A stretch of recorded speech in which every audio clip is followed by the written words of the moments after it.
I recently visited Mount Grace Priory in North Yorkshire.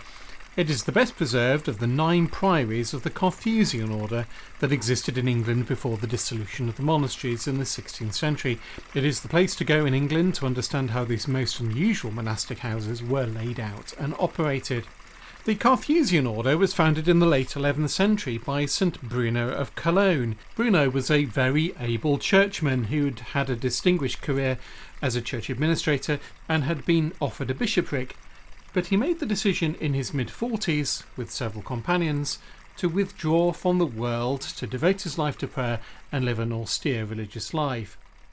Their inspiration for their new way of life was the desert fathers of the early church, particularly St Anthony the Great. In Palestine and throughout the Middle East in the early years of the church, there were monasteries that were called lavras in Greek. These monasteries were communities of men who were living a semi-eremitical life, meaning that they lived effectively as hermits, but they were grouped together for security and mutual support within an enclosure, usually under the authority of an abbot.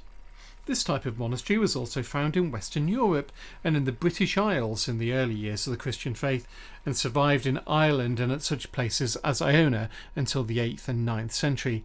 But the tradition had died out by the 11th century when Bruno was alive.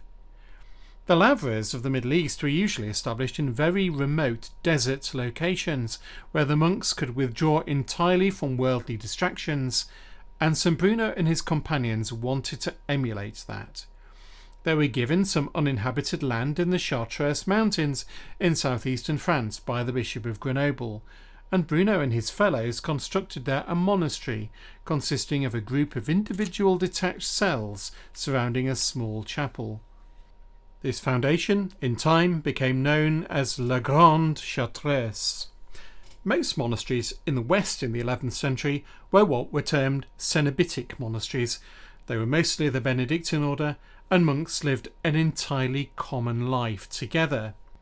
Bruno's attempt to return to the eremitic tradition of old of hermits living in deserts and wildernesses really captured the imagination of many young men who wished to withdraw more fully from the cares of the world.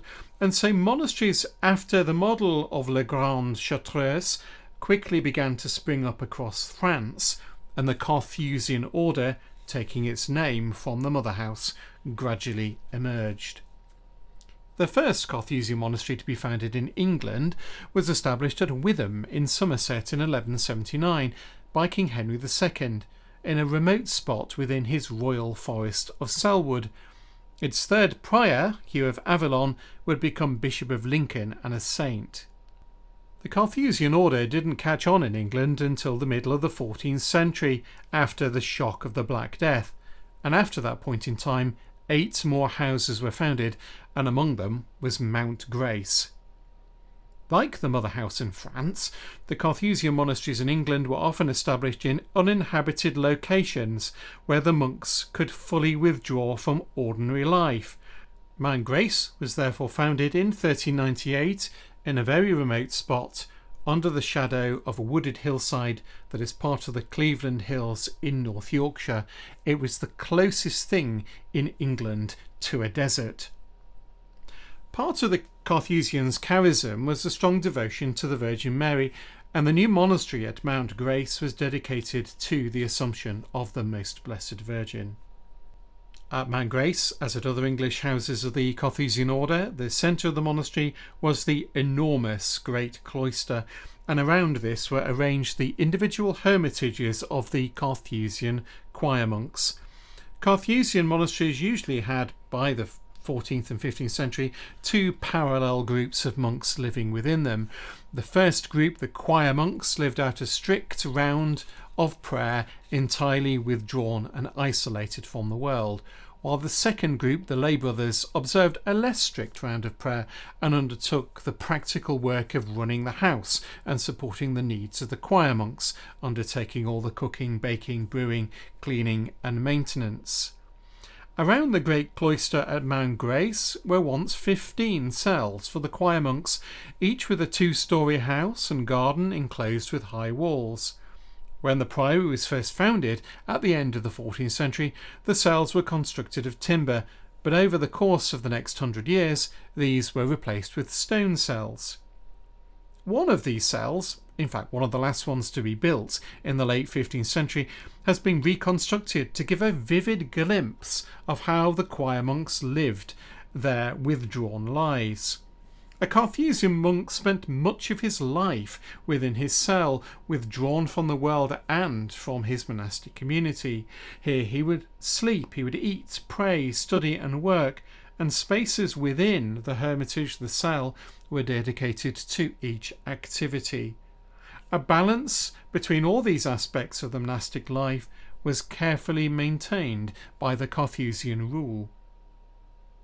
You entered the cell from the great cloister into a vestibule which was known to the monks as the Ave Maria. Here was usually placed an image of the Virgin Mary, and every time the monk left his cell to go out into the great cloister and then returned, he would recite the Hail Mary before this image. Daily provisions for the monk's needs were passed through an L-shaped hatch in the wall between the cloister and the Ave Maria, which allowed the lay brothers to deliver food to the choir monks without them seeing one another. To the left of the Ave Maria in the reconstructed cell was a short length of glazed cloister that the monk could use for exercise and devotion. Each cell had an equivalent to this space. From the Ave Maria, you then enter the cell proper, a space that's divided up by timber partitions. One half of the ground floor is a simply furnished living room with a fireplace, table and chair. Here, beside the window, in the only heated space within the cell, the monk would have eaten his meals. Carthusians ate a mostly vegetarian diet, with only the addition of fish. You'll notice that the windows in the cell are all glazed, which was unusually luxurious in the late Middle Ages.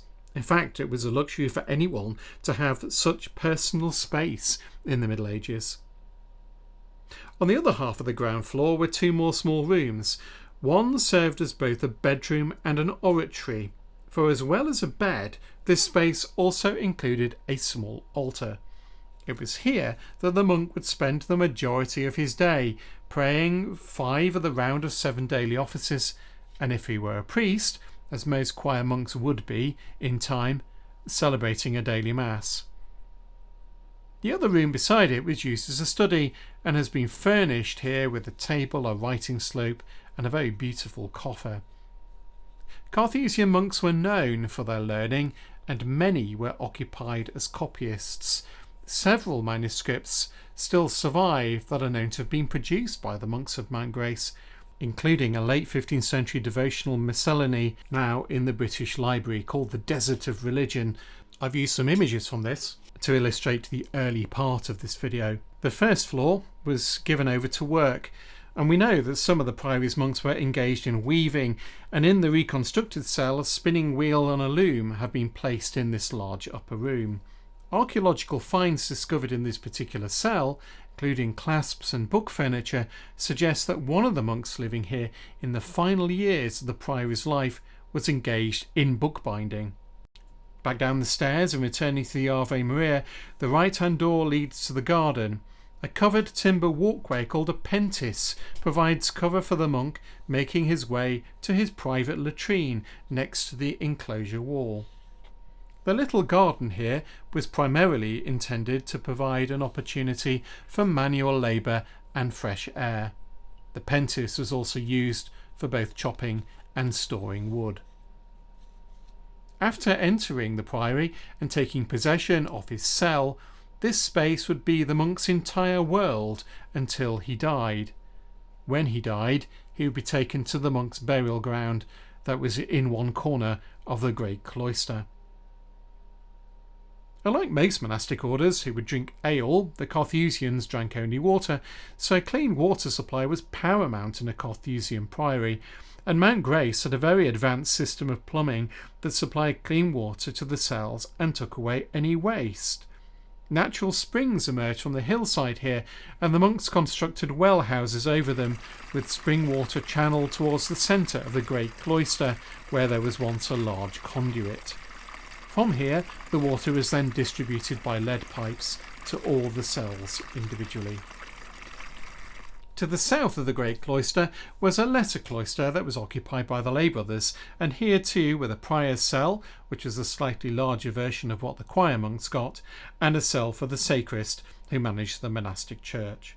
There were communal buildings here too, a chapter house where the monks met once a week to transact business, and also a refectory.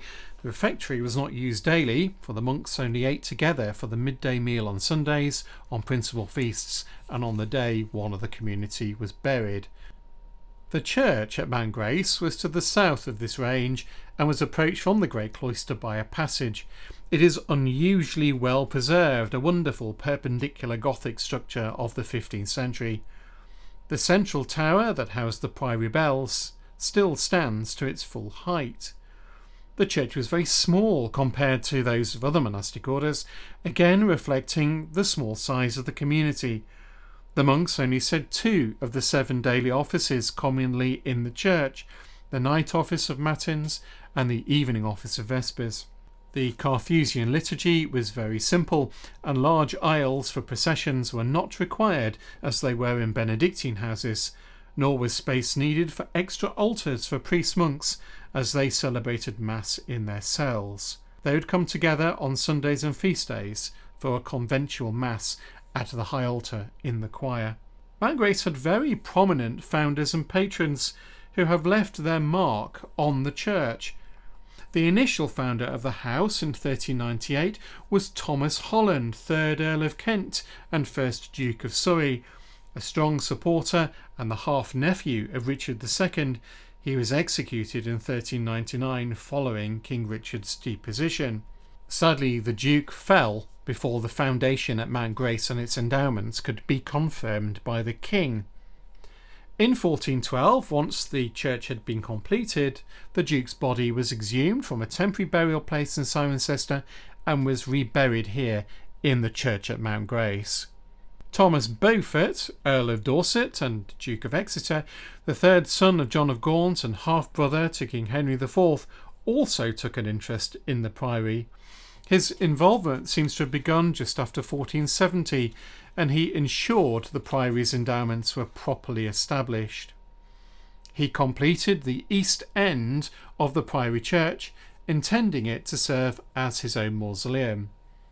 He died in 1426, and it is either his tomb or the Duke of Surrey's that can be seen in the very centre of the monastic choir. There are 2 private chapels on either side of the nave and one south of the chancel that contain altars and tombs, again to lay patrons.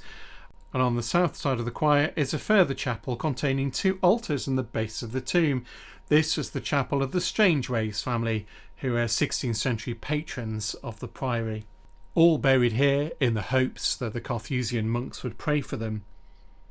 The Strangeways family would purchase the priory at the dissolution of the monasteries, and rather than demolishing the buildings, perhaps out of respect for their family buried there, they simply allowed it to decay and fall down.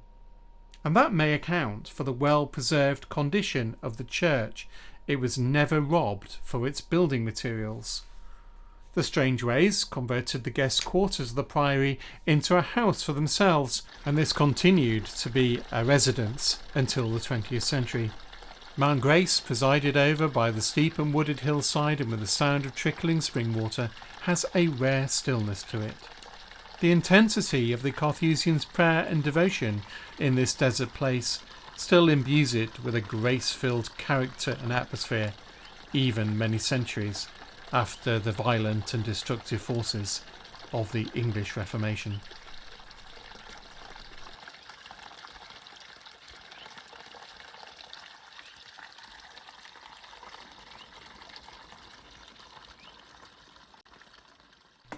If you enjoy this channel, you're bound to enjoy my magazine, The Antiquary. Published every month, it is a labour of love for me, and in it I explore some of the more obscure aspects of our shared history, all beautifully illustrated in full colour. It ships across the world, is offered in print and digital format, and readers give it 5 stars on Google. If you love your history like me, particularly the history of objects, buildings, people and places, why not consider subscribing? Subscribing helps support my work and the channel too. There's a link above and in the video description that takes you to the magazine website.